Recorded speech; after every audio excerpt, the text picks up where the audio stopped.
qui vois en studio, Pascal Sunshine est avec nous. Bonjour Pascal. Bonjour Ilana. Et toujours un plaisir de vous retrouver. Ça va la forme ce matin? Ça va, on s'habitue à se lever tôt et à découvrir Paris la nuit.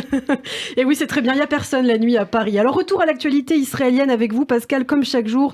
On parle bien sûr de ces responsables israéliens qui s'attendent à une nouvelle escalade de la violence à l'occasion des fêtes de Rosh Hashanah qui approchent à la fin du mois, avec un point particulièrement sensible, le mont du Temple, bien sûr à Jérusalem. Et c'est ce dont on discutait hier, le Premier ministre Yair Lapid avec son ministre de la Sûreté, le chef de la police et d'autres responsables des services de sécurité israéliens qui ont justement fait un point à l'approche des fêtes du Nouvel An et avec effectivement cette inquiétude en ce qui concerne Jérusalem et en particulier le mont du Temple. Il y a des alertes concrètes sur l'intention d'organisations terroristes de déclencher l'escalade sur le mont du Temple avec des appels notamment sur les réseaux sociaux à se rassembler, que des musulmans se rassemblent à la mosquée Al-Aqsa le matin et à midi pendant les fêtes, c'est-à-dire au moment où l'esplanade du mont du Temple est ouverte aux visiteurs non musulmans. Donc on peut imaginer évidemment des provocations et des accrochages.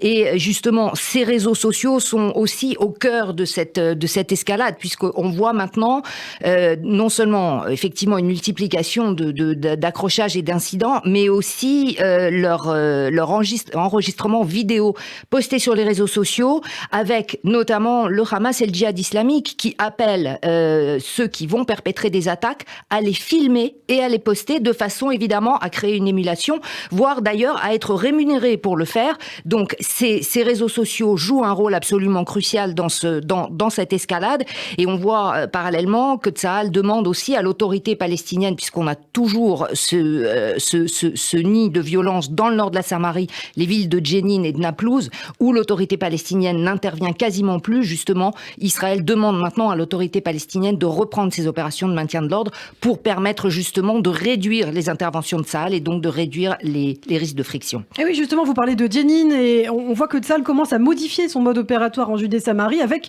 notamment l'utilisation de drones. Alors de drones, même de drones armés, un peu sur le modèle de ce qui se fait sur la bande de Gaza, c'est-à-dire que depuis quelques jours, les opérations d'arrestation, notamment à Jenin, se font avec un appui aérien de drones qui n'ont pas encore été utilisés. C'est à la discrétion des commandants de terrain qui seront habilités à le faire si nécessaire, si leurs troupes sont en danger à l'intérieur, toujours évidemment avec la consigne rigoureuse de ne pas mettre en péril des civils non combattants. Eh bien, on suivra évidemment l'évolution de cette situation, Pascal, avec vous. Les fêtes de Rosh Hashanah, c'est quand c'est à la fin du mois, c'est ça? 26 et 27 septembre. 26 et 27 septembre. Et tout le mois qui suit. Et tout le mois qui suit. Et on suivra évidemment l'actualité en Israël. Merci beaucoup, Pascal Sunshine. On vous retrouvera demain matin en studio ou en Israël?